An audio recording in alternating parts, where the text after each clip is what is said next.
Fala pessoal, tudo bem? Vamos falar novamente aqui do XPCA, né? O Fiagro da XP. Se você ainda não é inscrito no canal, a gente já gravou alguns vídeos do XPCA 11 aqui e, né, não está dando mole aí, já faz a sua inscrição, já ativa o sininho para não perder nenhum vídeo. Então vamos utilizar o relatório mais atualizado que saiu, né, do XPCA. Vamos adentrar aqui logo nas questões do fundo, né? O fundo ele está projetando ali, né, não o fundo, mas o mercado, né, agropecuário em geral, uma produção de milho de menos 9,5, uma produção de soja, né, de mais 4,8. Lembrando que setembro marca ali um mês importante, né, do calendário agrícola, e soja e milho é um dos grandes carros-chefes aí por trás dos CRAs, tá? Em termos de crédito, a gente vai ver com mais detalhe lá embaixo, mas teve uma operação ali através de um FDIC que adquiriu uma célula de produtor rural da usina Itamaraty, no valor de 2,1 milhões. Também teve uma alocação do CRA da Flora, que é uma empresa do grupo JBS, total de 100, o especial ficou com 15 milhões, tá certo? Então aqui vamos chegar no resultado, né? O fundo conseguiu gerar 76 mil em ganho de capital. Lógico que não dá para a gente esperar que esse ganho de capital seja recorrente, mas de tempos em tempos, né, é sempre bom o gestor realizar ganho de capital ali, que isso vai voltar em retorno para o cotista, tá?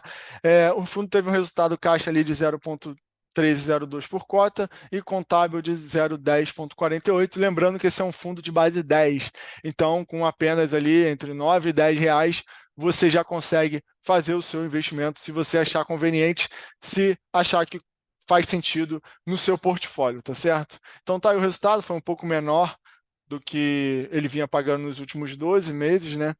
Talvez explicado ali pela redução da Selic, a gente vai ver com mais detalhe o histórico também.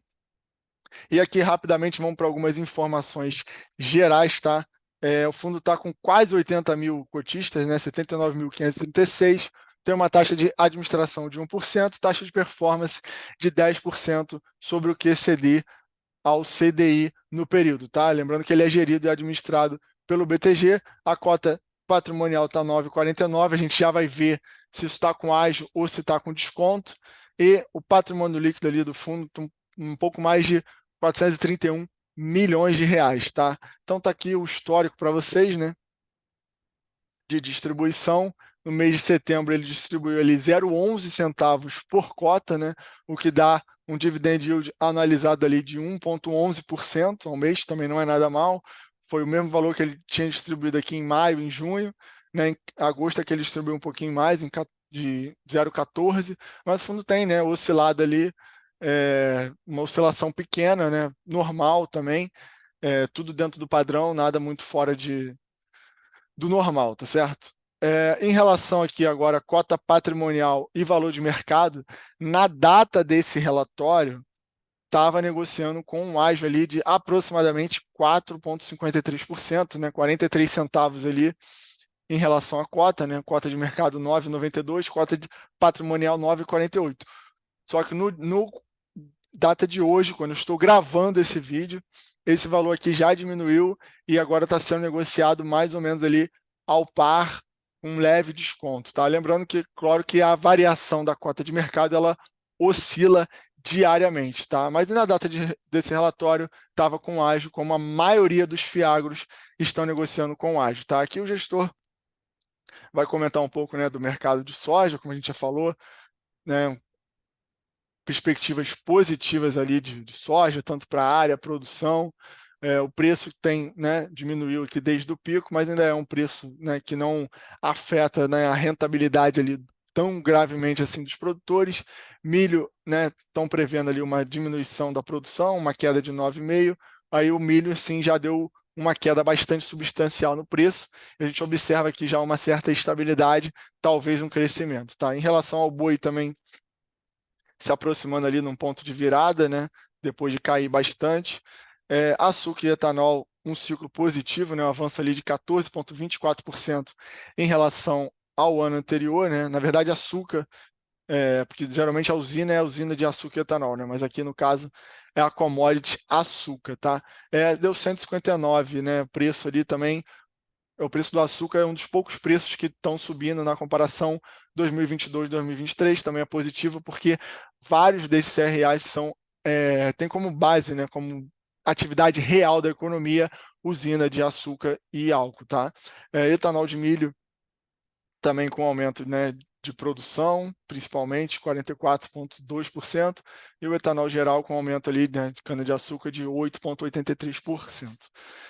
Agora vamos, né, chegar aqui no portfólio do fundo, a gente vê essa divisão que o fundo está ali 84,5%, né, no seu core business, atrelado, né, aos CRAs. O fundo ainda está com 4,7% de caixa, tem 7,4% em Fiagro, e aqui são os CRAs, né, subsequentes, 3,4%, que já é uma alocação que ele tinha anteriormente em caixa, né, que ele fecha o relatório, mas, né, ainda antes, né, entre o período de fechamento e a publicação, o gestor né, alocou aqui esses 3,4% do portfólio. Tá? Então está aqui a divisão em termos setoriais, né, vamos dizer assim, produtor rural, produtor de grãos com 30,6%, né, seguido de açúcar, que eu falei, né, de açúcar e etanol 16,6%, enfim, e a diversificação aqui com produtor de cana, revendas, insumos, cooperativas, enfim. O fundo tem uma diversificação razoável aqui, tá? E também, né, uma diversificação geográfica, né? Lógico, uma presença grande aqui no Mato Grosso, mas também uma presença importante em São Paulo, né, Bahia, enfim, tem presença geográfica aqui em todas as regiões do Brasil, o que traz uma diversificação climática também, tá? Aqui, né, do total, né, dos ativos core ali do fundo, né, o book de CRA e FDIC, a gente observa, né, que 90,8% está atrelado ao CDI, tá? A uma taxa média de CDI mais 4,84%, e 9,2% está atrelado ao IPCA, com uma taxa média de IPCA mais 8,77%, tá? Em termos de indicadores, tá? Então aqui é o que a gente tinha falado lá em cima, né? A parte operacional aqui do fundo, o gestor conseguiu um ganho de capital de R$ 76.000, fez essa operação, né, da célula de produtor rural da usina, né, a USA, uma taxa ali de CDI mais 5,5, 13,91 milhões, e 15 milhões aqui é uma taxa de CDI mais 3% do CRA Flora, tá certo? Então aqui a gente chega, né, talvez na parte mais importante, que é o book, né, de crédito, são os ativos que estão por trás do fundo. Em termos de PL, né, tem uma concentração aqui, né, a maior posição, mais ou menos 3 aqui com 7%, diversificada, né, entre devedores diferentes. Tem esse crédito FDIC aqui, que ele, por dentro desse FDIC tem outras operações que a gente já vai ver lá embaixo também, que eu gostaria de chamar a atenção para vocês. O maior vencimento da carteira, né, é julho de 2032, né, um ativo da BRF, portanto, né, uma empresa teoricamente ali sólida, com uma boa margem de segurança, tá? E em relação ao FDIC que eu tinha falado, né, tá aí as posições do fundo, né, a diversificação aqui entre os devedores e a taxa de emissão. Aqui o ativo que a gente viu, né, pagando CDI mais 5,50, foi a alocação da usina que a gente viu, e aqui ele vai, né, descrever a garantia e as características aqui do devedor por trás, né.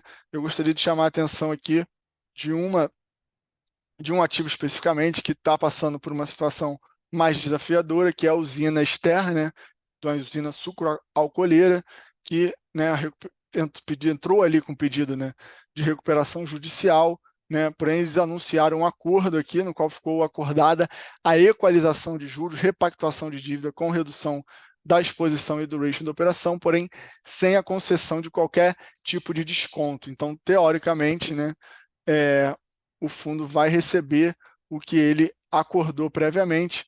Vamos dar uma olhada aqui em percentual, né, da usina.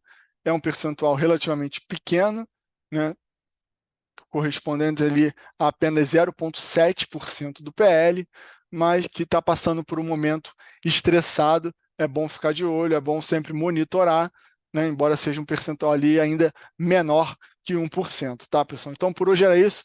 Espero que vocês tenham gostado. Deixa aquele like, daquela moral e, claro, não deixe de se inscrever no canal. Grande abraço. Fui.